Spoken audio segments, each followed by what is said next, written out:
Is epilepsy demonic? According to some, when reading the Bible, they come to the conclusion that epilepsy is inherently demonic. However, this is a misreading of the text. There are two instances of epilepsy in the Bible. The first of these two instances are in Matthew 17, Mark 9, and Luke 9. Note that all these citations are in reference to the same event. Here, a boy and father are in a crowd. The man calls out, "Lord, have mercy on my son, for he's a lunatic," and sore vexed, for oft times he falleth into the fire and off into the water. So does this boy have epilepsy? Well, the actual Greek word here is on the screen right now. In the KJV and NASB 1995, it's translated as lunatic. In the CSB, NET, NESB, and ESV, it's translated as seizures. Finally, the translations such as the ASV and ISV translate this word as epileptic. So what does this word actually mean? The word technically means moonstruck, which makes the KJV and ASB 1995 fairly on point. We get the word lunatic from a strange misconception that some had. As Merriam-Webster notes, lunatic, from late Latin lunaticus, from Latin luna, from belief that lunacy fluctuated with the phases of the moon.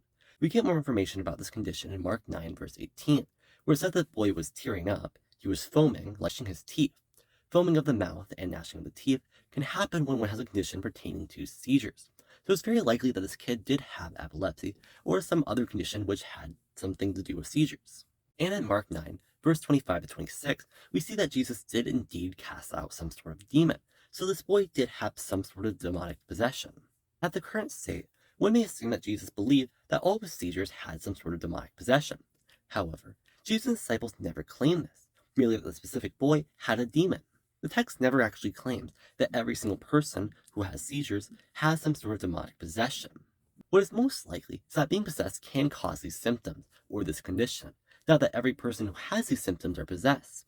Many illnesses may have similar symptoms, but that does not mean that they are the same exact illness. For example, having the flu and COVID can both cause you to throw up, cause headaches, and many more symptoms. However, that does not mean that COVID and the flu are the same exact condition.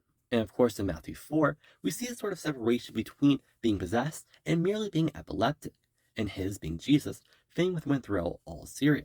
And they brought unto him all sick people that were taken with diseases and torments, and those who were possessed with devils, and those which were lunatic, and those that had the palsy, and he healed them.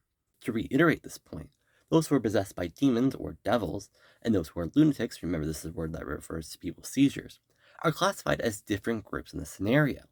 It would not make much sense to say he healed the same group in a list speaking on who he healed. So thus we have to assume that being demonically possessed and having epilepsy is not the same exact condition.